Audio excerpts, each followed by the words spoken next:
at the end of the day, it comes down to who you hire. And that's the most important thing because most people can learn how to do anything.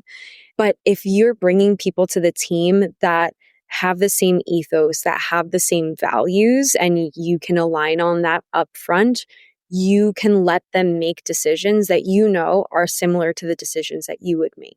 Or when I'm saying decisions, I mean treating our clients the way that I would treat them. That was Kasumi Quinlan, co-founder and executive director of Lemontree. And this is Making It Here, a podcast by Epicenter NYC, where we spotlight the real stories behind entrepreneurs, artists, creators, and business leaders forging their own path. Every week, we dive into the hustle, the setbacks, the small wins that make the big picture possible. And every guest will have something to teach us, because making it here isn't easy. I'm your host, Amber Castillo. When Kasumi Quinlan joined Lemontree, she wasn't starting something new. She was stepping into a vision first created by Alex Godin, who set out to make finding free food as simple and human as possible. Kasumi found a model grounded in empathy and human connection, and the opportunity to grow it into something larger. Under her leadership, Lemontree has become a nationwide service helping people navigate food insecurity with dignity. Through simple text and chat, trained advocates connect neighbors to nearby pantries and meal programs in minutes. No judgment, no hoops to jump through. Today, I sit down with Kasumi to talk about her path into this work, what she's learned about listening to thousands of neighbors, and how thoughtful design can turn a moment of need into one of care. Let's jump in.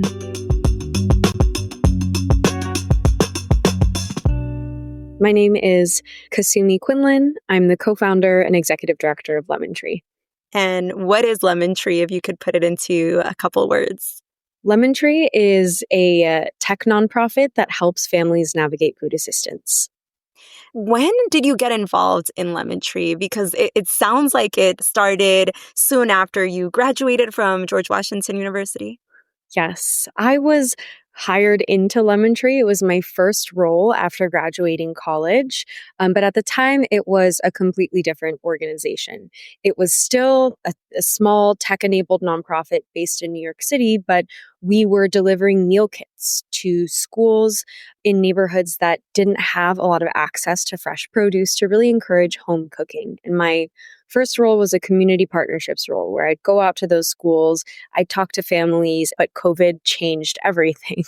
And it was a startup at the time then? Yes, still a nonprofit, but we've always called ourselves a startup nonprofit because of the way that we operate and because we've always had a small, really flexible, agile team. So did you already know the founder who, became at some point your co-founder? How did that relationship roll out? I did not know Alex before Lemontree. I saw the Lemontree job posting on my, college job board. And at the time I was applying to lots of different nonprofits just in New York City. It was pretty agnostic to the issue I wanted to work on. I just knew that I wanted to be in the nonprofit space, be in something really community oriented. And your eventual co-founder, Alex, wrote about the early days when the team was hanging flyers with your phone number on it across New York City. What was that like? Yes, that was right after New York City locked down. And so it was definitely a wild time. And there was just a sense of urgency, I think very similar to today, actually, of millions of people need help. Millions of people need help with food, particularly. It was kind of interesting to have such a national spotlight on the issue that we had been working on, but in a slightly different way. But I think that the urgency and attention to that moment really created a sense of possibility and a sense of can-do-ness, of just throw stuff at the wall and see what happens. And that's exactly what those flyers were. We were putting up this phone number. Was anybody going to call a phone number on a piece of paper in New York? It said, need food. We can help you navigate food assistance. And people did start calling. And that's how Lemontree turned into what it is today. Yeah, what were those first months like, taking calls directly from families? What were some of those learnings? Those first few months were really about connecting with folks and showing them that we cared and showing them that we would do anything to help. And sometimes the help was limited. We weren't driving around town with a truck full of food. We were trying to help people find the resources that were already in their neighborhood because we had found that there are more food pantries in the US than there are McDonald's, but most people facing hunger don't take that help. And it's especially true in a place like New York City, which again has this density and diversity of resources. It's a city of abundance. So why are people forced to live with such scarcity? Yeah, what were some of those common questions you were getting? What was it mostly about, like, where can I find food near me? The kind of people who call a phone number on a paper flyer, I think are curious. So there is definitely a lot of curiosity of like, okay, you say you can help me with this thing, but how are you going to do that? So I think there was a lot of mutual learning on those early phone calls. And at the time, we didn't know that Lemontree was going to be this digital platform for food access. We were just answering phone calls. And so there is a sort of shared discovery of introducing ourselves in a really personal way of like, hi, I'm Kasumi. I'm just a neighbor who wants to help you. What are you looking for? Here's what I know. Here's the research I can do for you. And I'm going to get back to you. That was the very first version. And that's how we learned that not every food pantry has a website. Not every website is updated. And even if they have a website and it's up to date, does it have all the information that you would want to know before you visit? There might be hours, there might even be requirements listed. And keep in mind, we had heard stories from folks who had said, oh, yeah, I went there, but you have to show proof of income, and I wasn't comfortable doing that. And so there's all these aspects to the experience that were so unknown. And those are baseline aspects of the experience. What should I expect when I show up there? But there was also this, I don't know, more experiential piece of going to a food pantry that was not being captured anywhere. How long did you wait in line? Were you treated with respect? What kind of food did you get? How did you feel in that space? And those are all things that change somebody's decision to take the free food or go hungry that night. Just looking at your website, it looks like Lemontree now serves 12 major cities. Sorry, it's confusing. We serve 11 regions because we serve 10 major metros and the state of New Jersey. If you could build a little bit of that timeline when the building and the scaling happened to other places. The first year of the helpline, which started in late 2020, was really a year of learning and discovery. We didn't know if this was a project that we should commit to because we didn't know if a helpline was what people needed. We didn't know if finding information about food was really that difficult. We had heard this statistic that most people facing hunger don't take the help available, but we didn't have enough experience with why. And so the first year was really about having conversations with folks about why and going through that process together to see where are the barriers popping up and like what can we do about that? From our perspective, are there the things that we learned from our previous work, either through the volunteer efforts or the meal kits or anything else that our team had done? What could we do to solve that problem? And then the following year was really about growing from that foundation. So we hired the first person that wasn't me to answer phone calls. We also, the following year, switched to text messages instead of phone calls because you can answer multiple text messages not at once, but within a few minutes. A phone call takes time, especially the way that we wanted to do things and the kind of interactions we wanted to have with people. It was really about making people feel listened to. And so it wasn't, this is Lemontree, here's the information, all right, bye.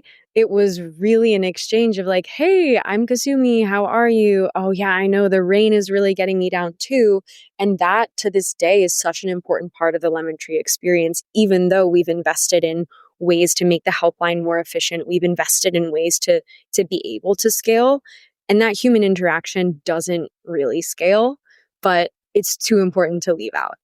Yeah. And what are some of the ways you streamlined some of your workflow processes? And I'm thinking, for instance, with the text messaging, is there a system that helps you guys just respond to those?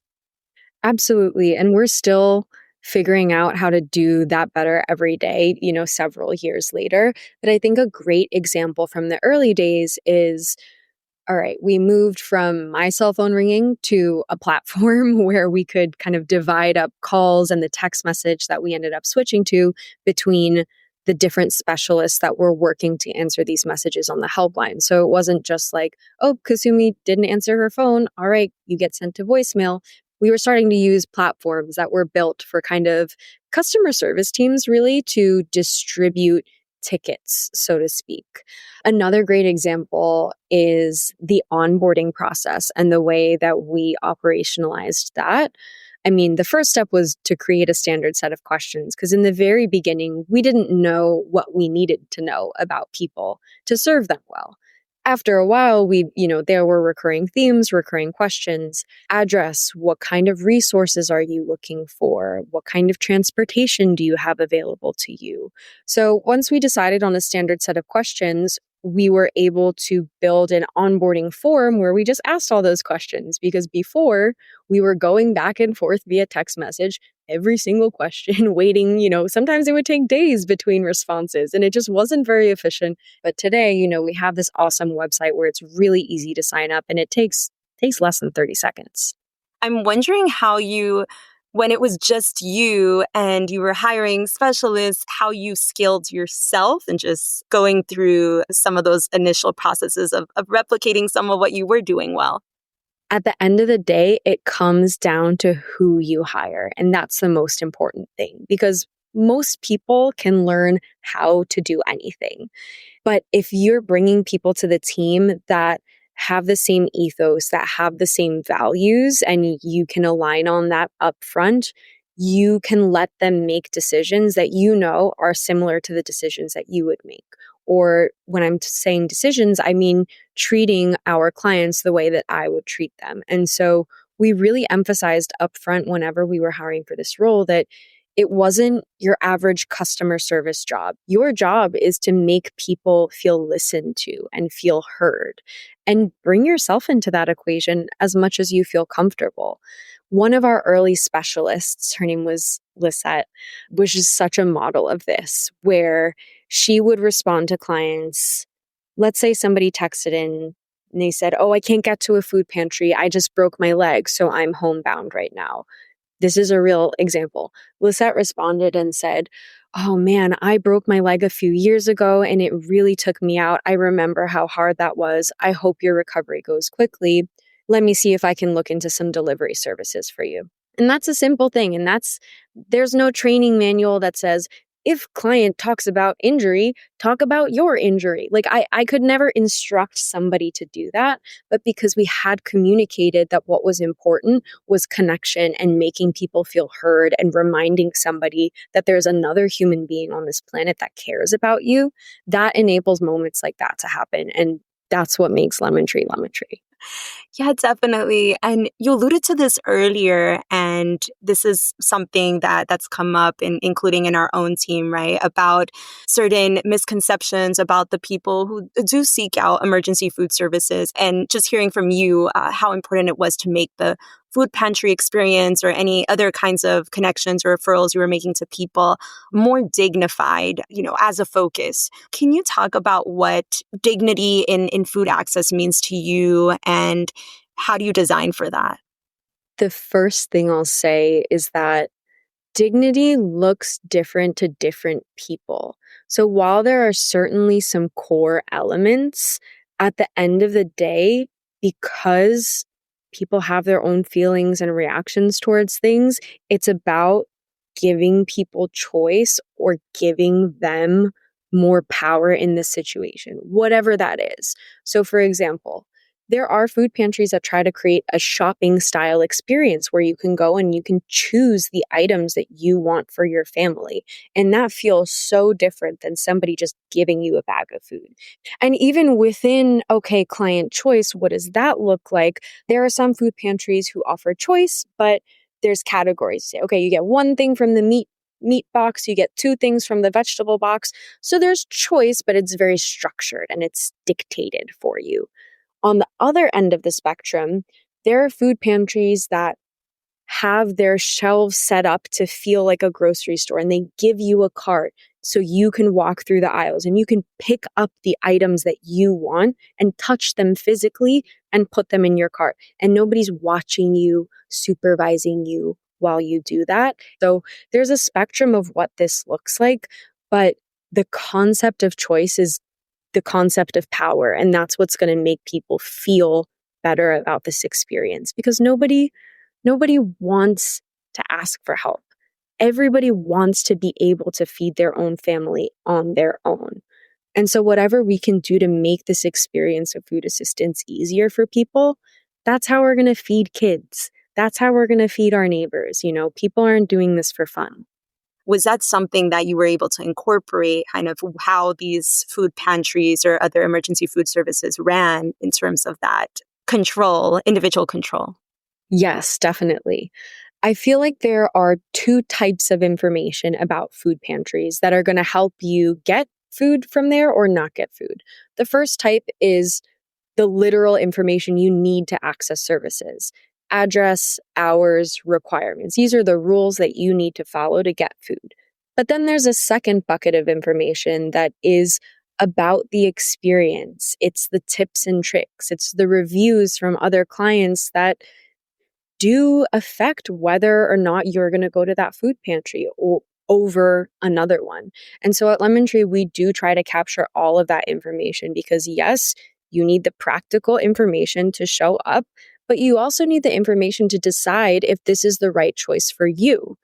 So I'm going to pivot to asking more about you, because I think there's a lot of people who want to do something and want to help, and especially right now, and don't know how to go about it. So you were part of an accelerator pretty Yes. recently, no? Yeah. Can you speak a little bit about that? Lemontree went through the Fast Forward Accelerator in 2021. It's an accelerator for tech nonprofits, and they are based in San Francisco, but the program is global. And so it's nonprofits who are using technology to achieve their mission from West Coast, East Coast, Africa, Europe, anywhere you can imagine. The Fast Forward Accelerator was such an incredible starting point for entrepreneurship and being a founder. I became co-founder of Lemontree right before we started that accelerator. And that's because, again, I was at Lemontree, but everything was changing. We were just starting out the helpline. And it was at that point that we committed, this is the direction we're going to go in. So I became a founder, but I hadn't really planned on it. I didn't wake up one morning with this grand idea. And so for so long, I didn't see myself as an entrepreneur, see myself as a founder. But going through the Fast Forward Accelerator was really focused on telling your story. And I think that was the biggest headline of that particular experience, because it culminated in this demo day where I had to present about Lemontree, and I was so nervous, but I did it. And without Fast Forward, I don't know that I would have been pushed into those moments of really taking on that role. I think a challenge when it comes to telling your story as a founder is there's a difference between being on the ground and having the bird's eye view of what's happening on the ground. And as a founder, every day you're on the ground, you are in the weeds, putting out fires, but you don't know what that broader story looks like until much, much later sometimes. And so I think one of the challenges that I faced during the accelerator, but honestly over the past few years generally, I've still been growing in this, is when you watch a movie and there's a narrator for the movie, and the narrator is like, Kasumi lives in New York City with her roommate, and Kasumi does this. Like, that is such a clear way of communicating, but that's not how you see yourself, in your day-to-day life. You're like, oh, I'm going to wake up, I'm going to go to work, da-da-da. So I think there's this really forced reflection that you have to do about yourself that's really hard to do on your own. And think about your life as a movie and not just like, all right, what's on the schedule today? Something else I was curious about is you mentioned kind of learning how to get into the room with funders and partners. How did you figure that out? I'm still figuring it out. Let's put it that way. But something that I have learned through experiencing it myself, but also watching other people and being surrounded by a really awesome community of other nonprofit founders, is that authenticity is everything. And when you can be confident in your story and be confident and clear about your why, that comes across, and that's the compelling thing. And I think there's a challenge in fundraising where, you have to sometimes tell funders the story that they want to hear or translate your story in a way that they're going to understand it. But if you have to translate too much, maybe it's just not the right fit. I think that I've experienced that and I keep trying, and it often makes you feel like, oh, I'm not doing this right, or I'm not good enough, or my thing isn't good enough, and I just can't convince them of this thing. But then I turn around and I have an incredible conversation with somebody who really believes in me and our mission, and it's easy and it feels so good. Fundraising is tough, but at the end of the day, you're going to be most successful when you're able to be authentic and you're able to meet somebody else's authenticity too. Yeah. And you mentioned earlier putting out fires, and I'm curious what some of those fires were and any early challenges that helped you get to where you are now. I'll share two examples. One from the very, very early days of Lemontree before I had the co-founder title, and one from today. Back when we were doing meal kits, we were sending out food items to different families across Brooklyn. And food logistics is very, very difficult. And there was one day where we had a chicken recipe and we sent out raw ingredients, and we started getting texts from families saying, hey, I'm not comfortable serving this chicken to my family. It doesn't smell right. And we got one, and we got two, and we got three, and we got hundreds of text messages from families saying, there's something wrong with this chicken. I'm not going to eat it. And that's about the worst thing that you can do as a food provider and as a nonprofit who's trying to help families who might not have enough to eat. And we felt awful. The putting out fires, there's this aspect of like logistically, how do we fix that and make sure it never happens again? But there's also putting out the fires from a human perspective. We told people that we were going to feed them tonight. We promised them the joy of a home cooked meal. And what do they have now? It was such an awful day to know that we had let people down in that way. But how can we fix that? How can we bounce back from that? So there's a couple things that we did, but one of our kind of core values then and now is this idea of hospitality. So the thing that we did at that point in response to the chicken incident was we ordered high quality chef's knives for each of the customers that had received bad chicken. We wrote notes, personalized notes to each person, and I tied a ribbon around each box and we had them delivered to everybody's home. There's not a lot you can do to fix the bad chicken. That's in the past. But what can you do is show you that it was a mistake and that we care about you. And again, we will do anything to fix this for you. So the second example is a little bit different. But speaking of fires, the moment that we're in. Tens of millions of Americans have been pushed into our emergency food system overnight as the result of the government shutdown, between disruptions to SNAP benefits, federal workers losing their jobs or not being paid, but also the eligibility changes to the program that were passed earlier this year. So we were already preparing for an increased demand for food assistance. We didn't expect it to happen like this. On Tuesday of this week, we served 21,401 families. The previous Tuesday, we served just over 12,000. So we went from 12,000 to 21,000. Lemontree is a tech nonprofit. Our platform is scalable. We were built to grow. We've always wanted to get bigger, but our helpline is staffed by 2 human beings every day. And to go from 12,000 to 21,000 is not something that we can support from a human perspective. And that's really important to us. I've talked so much about human connection and seeing people. And so the past 2 weeks have been really focused on how do we make this a better experience for people? How do we increase capacity on our helpline? How do we adjust expectations so people know that response times are going to be longer than usual? But also, how do we adjust expectations so people know what to expect? We're not 911 for food, and we don't push a button and then food shows up in your fridge. So what can we do right now is be there for people, help them navigate resources, but again, meet them with that humanness and show them that no matter what happens, there is somebody out there who cares about them. What do you do to manage burnout and stay grounded through all this? Yes, that is my biggest priority right now as executive director, because if our team is burning out and if our team is not taking care of themselves, we can't take care of anybody else. So I think it's a lot about just communication and like constant acknowledgement, and checking in with folks. I've learned that there's no perfect words, but just showing up is what matters. There's no perfect way to phrase things, but being there and just trying. So that's what I'm trying to do, is letting the team know that we will do whatever needs to be done. Beyond donations, what are the most meaningful ways people can support Lemontree in the work you're doing right now? The most meaningful thing that people can do is to keep up the drumbeat about this issue. I would love for every person that is worried about food to know that they can come to Lemontree and get the help that they're looking for.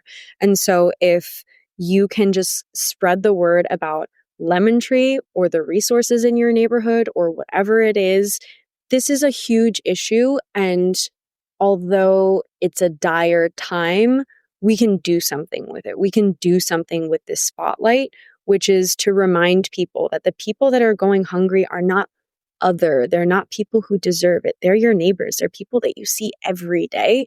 And so remember that and pass that message along.